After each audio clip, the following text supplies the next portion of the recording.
Halo sahabat semuanya, saya saat ini ya ingin merespon salah satu challenge yang pernah saya baca dalam atau saya tonton di dalam suatu unggahan media sosial ya, yang menyebutkan katanya kalau berani narasumber atau keynote speaker itu tampil apa adanya dong, tanpa teks, tanpa tanpa guidance, tanpa slide seperti itu ya.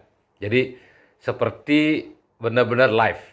Ya live dalam artian ya tetap harus ada apa namanya suatu improvement untuk sekedar tampilan. Tapi in term of speaking presentations, it should be natural, something like that. Jadi saya ingin respon challenge tersebut karena menurut saya pribadi ini adalah orang yang apa adanya, bukan ada apanya ya. Jadi apa yang saya lakukan adalah hal yang saya gemari, yang saya tekuni dan eh, bersyukur sekali adalah berdasarkan beberapa pengalaman yang sempat saya alami dan saya lakukan selama berkarir, dan juga yang tidak kalah pentingnya adalah saya selalu berusaha menempatkan diri saya open minded ya, kemudian bergaul dengan siapa saja, kemudian saya bisa mendapatkan ilmu dari pergaulan itu, kemudian dari melihat situasi juga saya bisa eh, mengamati, kemudian menyerap kepada diri saya, dan selanjutnya saya akan sesuaikan kira-kira gap saya dengan orang tersebut seperti apa. Di bagian mana saya harus improve seperti itu. Ya, jadi supaya ringan dan praktis, yang saya ingin gambarkan di sini tanpa teks, tanpa slide, tanpa persiapan apapun adalah eh, bagaimana seseorang bisa sukses dalam karirnya, ya, melalui eh, bagaimana mampu untuk mengeksplor dirinya dengan baik terhadap situasi. Ya. Nah, sekali lagi ini adalah pengalaman saya. Dua kali saya alami hal seperti ini. Ya, ketika jujur saja, ketika pada saat itu adalah pendidikan adalah bukan parameter yang tepat untuk mengukur diri saya. Ya, seperti yang diketahui, saya hanya dulu itu lulus dari Sekolah Teknologi Menengah atau STM jurusan listrik ya. Kok bisa jadi GM gitu misalnya. Kemudian kok bisa dulu punya apa namanya second liner ataupun eh, level di bawah saya semacam HOD gitu adalah orang bule gitu misalnya ya.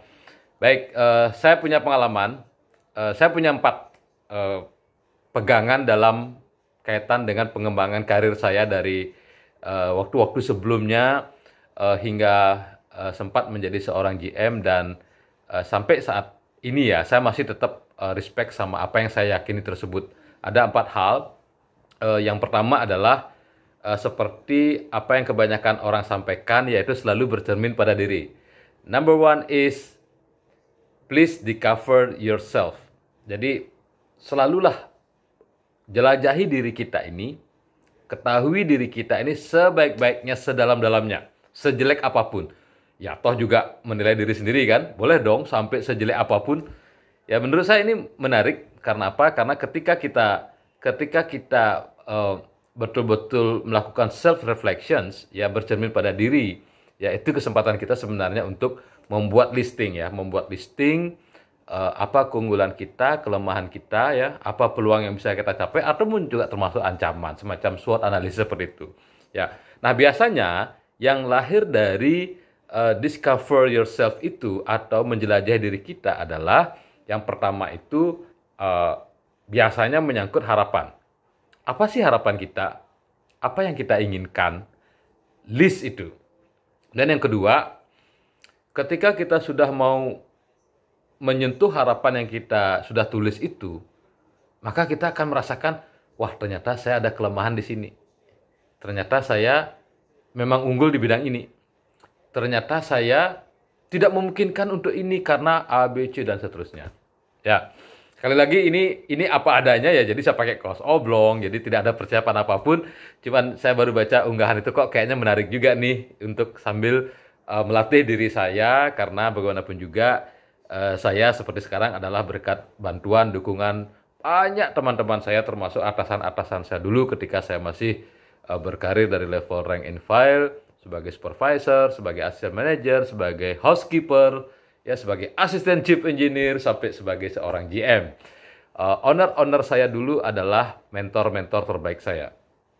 Itu mungkin idealisme saya terhadap para owners di mana saya bekerja dulu. Saya selalu respect beliau semua. All of them is my great mentor. Jadi bukan sekedar kiasan ya, tapi it's happen for me. Ya, jadi itu terjadi pada diri saya. Oke, itu yang pertama tadi adalah saya sebutkan discover yourself. Ya, ketahui diri kita sedalam-dalamnya, seterbuka-bukanya.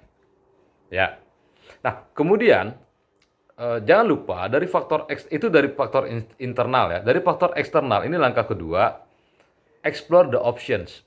Ya, karena apa? Kesempatan, peluang, kemudian kemungkinan bisa jadi ada di depan kita atau bisa jadi datang dari orang lain. Contoh, atasan kita pindah kerja ke tempat lain atau dipindahkan ke posisi yang lain, itu kesempatan yang lainnya dong untuk naik. Itu adalah kita.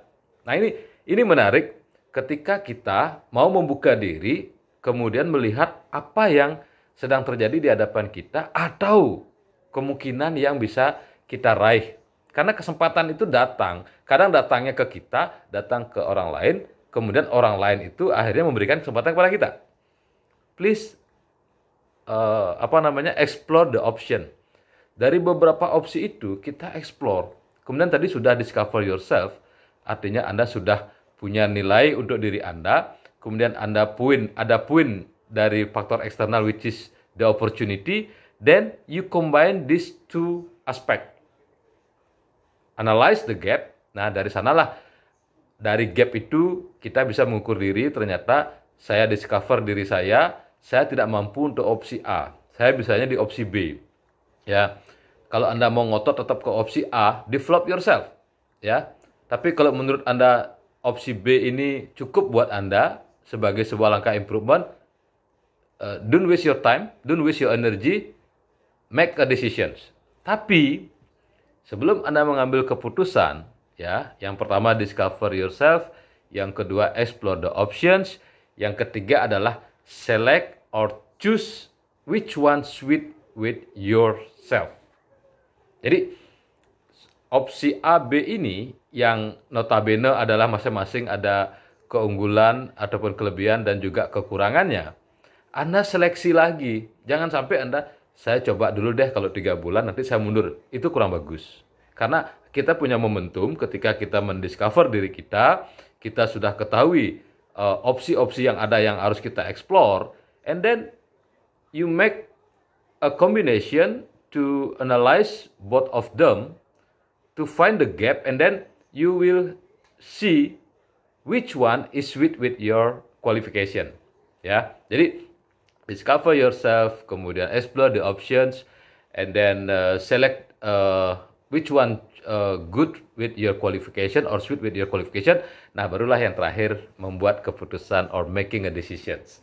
Jadi sama seperti teori leadership, ketika kita membahas tentang kepemimpinan pun, bahwa keputusan itu bisa diambil adalah ketika kita sudah benar-benar mengetahui betul dampak-dampak yang akan terjadi baik positif maupun negatif terhadap keputusan yang kita ambil.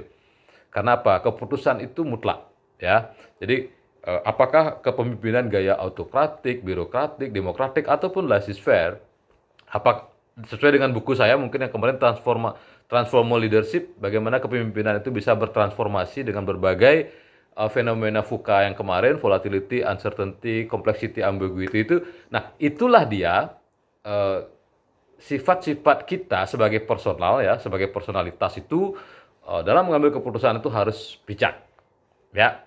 Jadi Anda sudah discover yourself and then explore the options and then select which ones with your qualifications.